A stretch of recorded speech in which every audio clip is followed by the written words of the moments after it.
What's up, guys? My eyes are burning. 3.5 hour movie, Killers of the Flower Moon, directed by Martin Scorsese. Just got back from the theater, so that's why I look like pretty pitiful. So let's just get into the review, man. Let's just go for it. Killers of the Flower Moon, as far as the story goes, pretty simple. It's about a white family who lives on Osage land, which is a Native American tribe that's based in Oklahoma, around late 19 teens, early 1920s. Uh, a lot of oil there, a lot of money, uh, a lot of robbery, a lot of killing of the Osage people to try to strong arm them into getting that money and that said oil. So it's a pretty simple story. So based on the simple story, you think that the characters would at least be able to elevate it, or at least it would take on some different sort of nuance. But we'll kind of delve into that. Want to get the acting out of the way first, since that's, I guess, the easiest thing to point out. So Leonardo DiCaprio's character, he plays a character by the name of Ernest Burkhart, who is the nephew of his uncle, who is the main.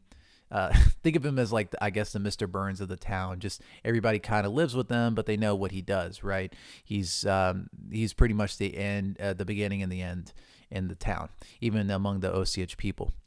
So, um, when it comes to, like, DiCaprio's character, I would say that it's another one of these characters Scorsese has derived from whenever it comes to um and whenever it comes to characters that are just not thinking clearly. They're morally ambiguous. They're trapped in the system.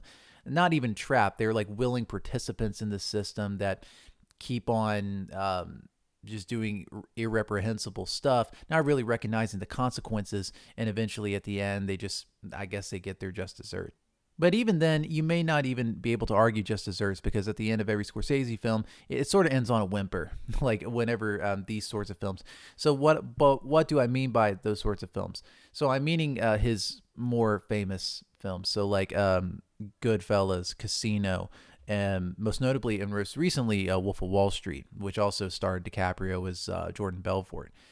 So I would say that at least, like, those films, um, at least those films were able to have, like, some sort of, okay, well, there's a capitalist system that's at play here, so it's equally as insidious, I guess. You have, and the same thing with, like, the mob movies that he made. This make no sense to me. So first off, the character himself is totally infuriating because of just how idiot, just complete moron, right? Which is fine if he's a moron in itself, but, like, you have to have that sort of moral ambiguity go into that, where it has to make sense, right? And I'll be able to get into this a little bit later. Um, Now you have Lily Gladstone here as Molly Burkhart, who, by the way, Ernest Burkhart, his uncle, informed him to just pick her up in his cab, Leo here, and to try to woo her and to marry her, because she has a lot of money and a lot of land, right? So eventually they begin a relationship, and they eventually get married, have kids and such, right? Um, and Lily Gladstone here is the best thing about this movie. She is absolutely wonderful. Every word that she says in this is, like, almost like like stones that are just, like, in my soul every time that, like, she talks. It's very strange, but, like, it's just like, man, every you like capture every single word that she says, and you believe her. So to me, I thought she was excellent as this very tragic figure in this film. So Robert De Niro's character, who is the uncle in this, and really the main, basically like this Mr. Burns guy of the whole entire Osage community there. He's just all right. I think that, and him and DiCaprio have this sort of way of trying to communicate in a Southern accent by doing this, by extending their palate and sort of talking like this, so that way that they're a bit, sort of something like that. And I think that it wasn't as character as it's not as big as a caricature as it could have been. So I think that, like, and Scorsese knew that, okay, if they went really too far with this, then it would have been like kind of, goofy. So he just sort of told them, okay, you could do this, but like make it believable. And of course, they made it believable, at least for me, I think. But it's one of the funnier things about the film is that both De Niro and I could just imagine them just like doing like these improvs, just talking like this all the time. And like I guess that's why they're like professionals, man. I would crack up at any time I would look at them. But that's just like a little nip. Also, both De Niro's character and Leonardo DiCaprio's as well, they're just really like an embodiment of evil. There's really no character development within this. There's only like some certain parts where eventually, and I said it's a spoiler territory here. He, his uncle, Burkhart's uncle, basically tells him, "Okay, you have to kill your wife now. All the sisters are basically out of the way. It is now time for you to get rid of your wife. Even though you have 2 kids with her, even though you have a life with her, you're gonna have to take care of her." And he just and of course because he's just Ernest Burkhart is just so dumb, he's just gonna go through with this, right? And there's feelings of guilt there. Yeah, you could tell, like, because one of the great scenes of the film, by the way, and is there's a great part in this where eventually the uncle burns the whole entire land up, right, to try to get rid of evidence and such. And so what happens is there's this great track called I'm trying to think of the name of it. Dark as the Night, Cold as the Ground by Blind Willie Johnson, which is one of the great all-time recorded musical tracks ever put to tape. It's incredibly resonant. It's beautiful if you haven't listened to it. And one of the criticisms that I have about Scorsese's films is that even though that the songs, they take place in a certain time or what have you, this made sense. These songs that were curated around this time, it reminds me a lot of the Harry Smith tapes, right? The anthology of American music that came out around, I think, about 30 years ago almost.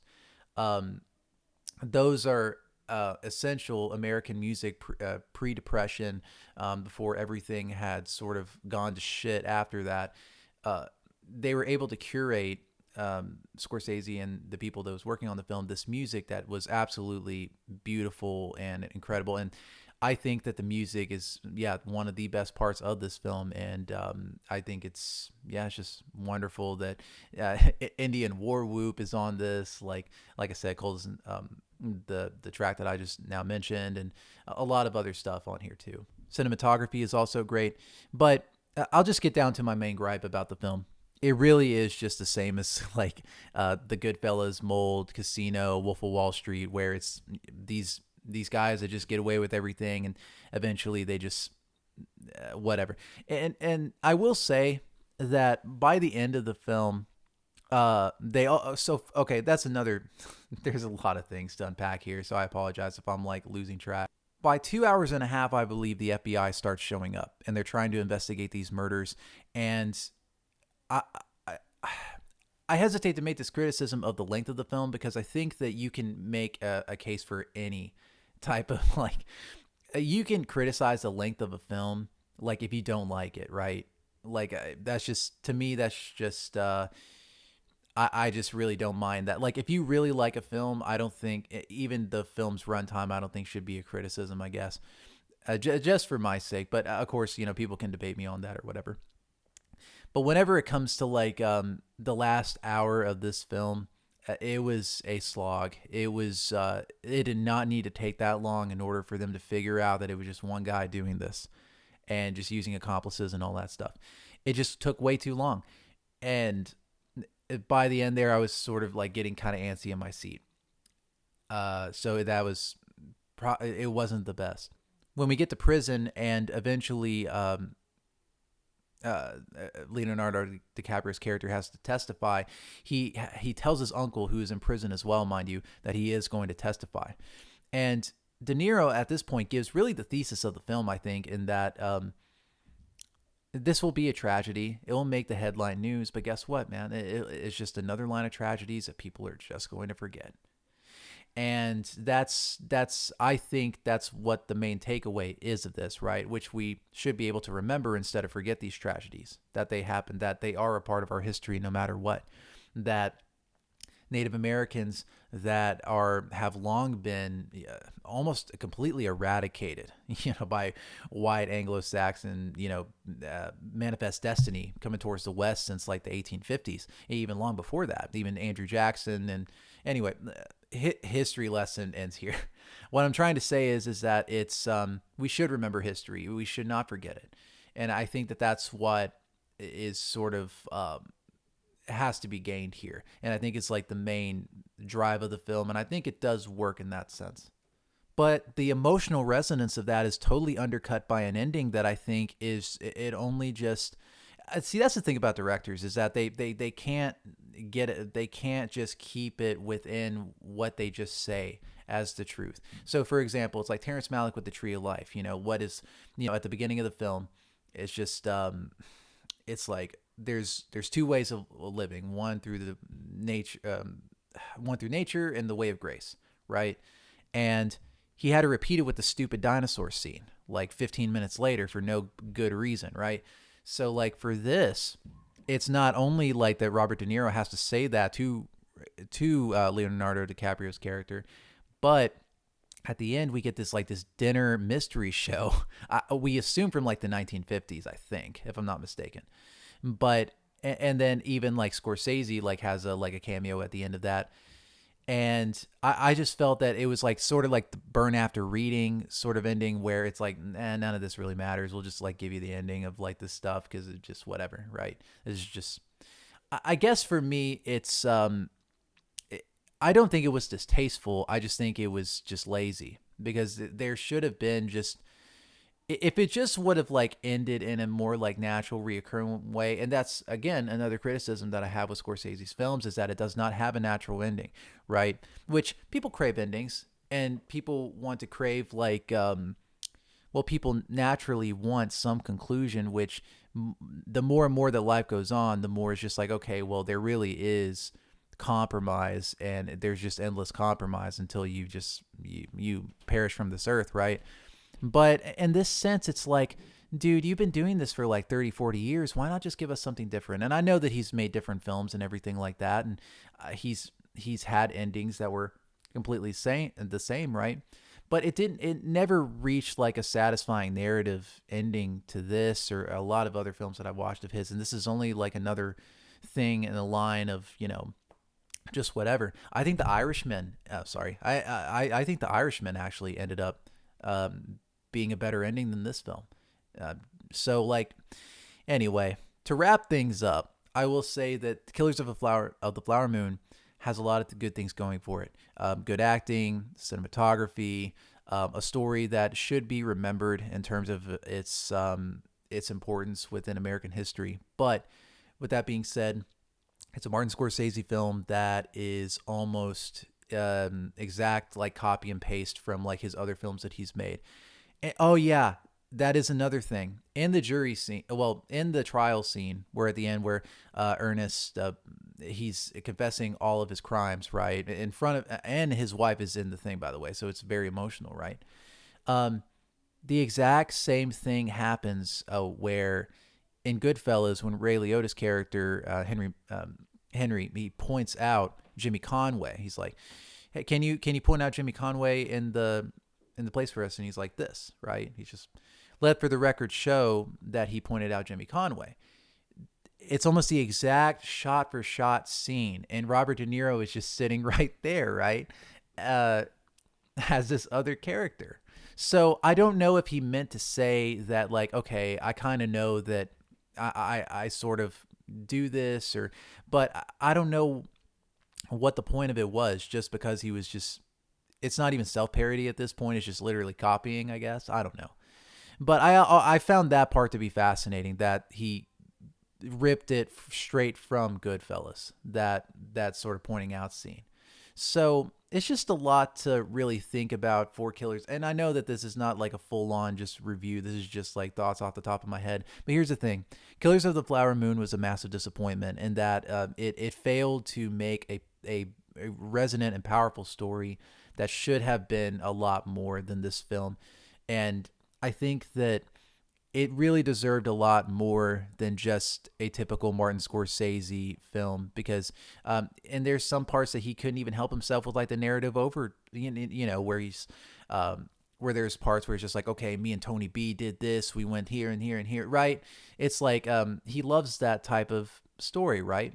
And he can't even help himself sometimes because there were parts of like narrative structure, well, narrative voiceover that I'm hearing. I'm just like, wait. Are we already at the end here? Like, where is this?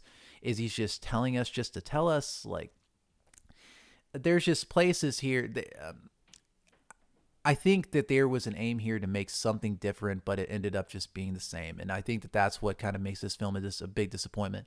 So if you made it all the way this far, this is basically the end. I would say that if you haven't saw Killers of a Flower Moon, more importantly, if you've never seen a Martin Scorsese film, then yeah, for sure, definitely go ahead and see this. But he's definitely made better films. And man, I would say The Irishman, and that's like borderline like self-parodying like film from him. But I found that like that movie was a lot more entertaining than I think Killers of the Flower Moon. And that's one more thing that I'll go off with is that secret, and I'll echo someone's comments here that I don't know who, but I feel the same way. Martin Scorsese is a really, really, really good comedy director, especially like with Wolf of Wall Street and Goodfellas. Most people remember like the funny scenes in those films, but because this is such a tragic story, he isn't really allowed to elevate the film with one of his best traits is his comedy, and I think that kind of stalls the film out as well. There was a couple of scenes that try to be funny, but it just elicited maybe like a light chuckle, I guess. But so for me, I'll never watch this again. I just thought it was just whatever, and I would say that probably a lot of people in the audience thought the same way. I don't think this will be like resurrected as like one of his finer films. And that's just my thoughts on it, man. I will say that if you are going to see this, definitely pee before you do, and bring back intermissions if you're going to like do like a 3.5 hour film, dude. Because like there's a reason why like Lawrence of Arabia, right? That's 3.5. At least that had an intermission. This one didn't for some reason. I don't know why. So I'm not in my living room and like where my bathroom is like that far away, right? So, okay, that's it. I'm done. I need to go to bed. This was Flowers of the Killer Moon. Killers of the Flower Moon. That's how tired I am. Thank you guys. I appreciate it. Like, comment, subscribe. If you liked it and enjoyed it, unless I missed something completely or changed my mind. No, seriously, like if you liked it, tell me why. I appreciate it. Thank you.